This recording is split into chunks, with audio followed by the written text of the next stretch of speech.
দর্শক, চিকিৎসায় অবহেলার অভিযোগে জুলাই আন্দোলনে আহতরা শাহবাগে হাসপাতালের সামনে রাস্তা অবরোধ করে আন্দোলন করছে।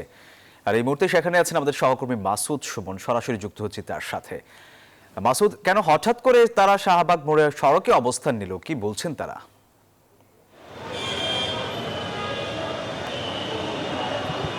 সোহাগ, আপনাকে ধন্যবাদ। আপনাকে জানিয়ে রাখি, আজ ঠিক সন্ধ্যা 7টার পরবর্তী সময়ে কিন্তু হঠাৎ করেই এই জুলাই আন্দোলনে আহত প্রায় 26 জন রোগী ঢাকা মেডিকেলে ভর্তি।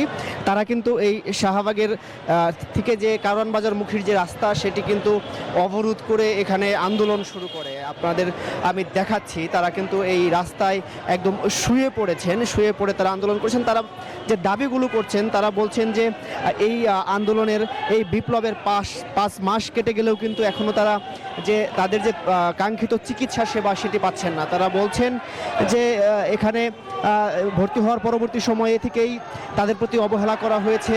এখন নতুন করে যে অভিযোগটি তুলছেন যে তাদের খাবারের যে প্রতিদিন যে খাবারটি দেওয়া হয়, সেই খাবার নিয়েও তাদের অভিযোগ রয়েছে। আপনারা দেখছেন এখানে কিন্তু এই বৈষম্য বিরোধী ছাত্র আন্দোলনের যে সমন্বয়ক সার্জিস আলম, তিনি কিন্তু এখানে এসেছেন। তিনি কথা বলছেন, তাদেরকে বোঝানোর চেষ্টা করছেন, রাজপথ ছেড়ে দেওয়ার ব্যাপারে তিনি কথা বলছেন। আপনারা জানিয়ে রাখি যে চিকিৎসা নিয়ে তাদের অভিযোগ রয়েছে। বলছেন যে চিকিৎসা পাচ্ছেন না, বা খাবারের মান নিয়ে কথা বলছেন, যে খাবার দেয়া হচ্ছে সেটি মানসম্মত নয়। পাশাপাশি তারা বলছেন যে এখানে তাদের সেবায় যারা নিয়োজিত নার্স বা আরও যারা আনসার সদস্যরা রয়েছেন, তাদেরকেও কয়েক মাসের বেতন দেওয়া হয়নি। ফলে তারাও তাদের যে সেবাটি করবেন, সেই সেবা নিয়েও তারা ঠিকমতো সেবা দিচ্ছেন না, বা তারা নিজেরাই চলতে পারছেন না, বিদায় এই আহত রোগীদের সেবা দিচ্ছেন না, এমন অভিযোগ করছেন। বলছেন যে এই যে এত কিছুর পরে এই 16 বছরের স্বৈর শাসককে দেশ থেকে বিতাড়িত করার জন্য, ক্ষমতা থেকে নামানোর জন্য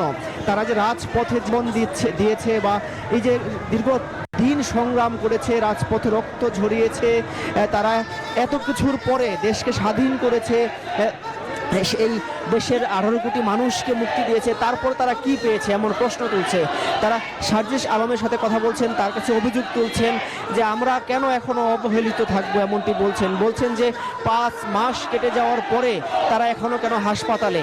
তারা বলছেন যে যখনই চিকিৎসকের কাছে যাওয়া হয় কোনো অভিযোগ নিয়ে বা তাদের কাঙ্ক্ষিত সেবার বিষয়ে কথা বলতে, তখন চিকিৎসকরা তাদের সাথে দুর্ব্যবহার করেন, এমনটি বলছেন।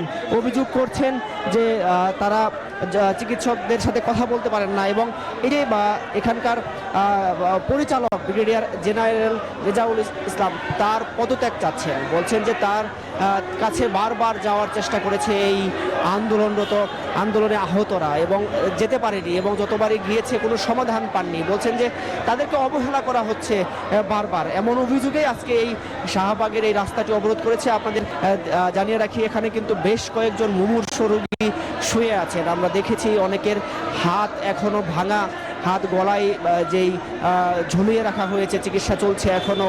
অনেকের গুলি লেগেছে এমনই পাচ্ছি। আপনাদের যদি নিরাপত্তার বিষয়টি বলি, আমরা দেখেছি এখানে শাহবাগ থানার যে ভারপ্রাপ্ত কর্মকর্তা খালিদ, তিনি এখানে রয়েছেন। পাশাপাশি পুলিশের পাশাপাশি ব্যাটালিয়ান পুলিশ নিয়োজিত রয়েছে, যেন তারা বলছেন যে আশপাশের কোনো বহিরাগতরা এসে যেন নৈরাজ্য সৃষ্টি করতে না পারেন, সেই জন্য তারা এখানে নিরাপত্তা ব্যবস্থা গ্রহণ করেছেন। যানবাহন চলাচল বন্ধ রয়েছে এক পাশ দিয়ে, অর্থাৎ শাহবাগ থেকে কারওয়ানবাজার যাওয়ার যে রাস্তাটি, সেখানে যানবাহন চলাচল বন্ধ রয়েছে, ব্যারিকেড দেওয়া হয়েছে। আপনারা দেখছেন এখনও কিন্তু সার্জিস তাদের সাথে কথা বলছেন, তিনি চেষ্টা করছেন এই যে যারা আহত হয়েছেন তারা এখনও কিন্তু মুমূর্ষু অবস্থায় রয়েছেন, তাদেরকে কিন্তু এখনও সেবা চলছে।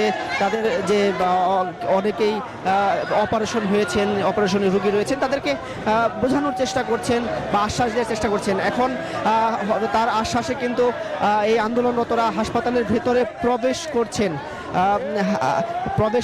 ধন্যবাদ সোহাগ, এই ছিল আমার কাছে সর্বশেষ শাহবাগ থেকে।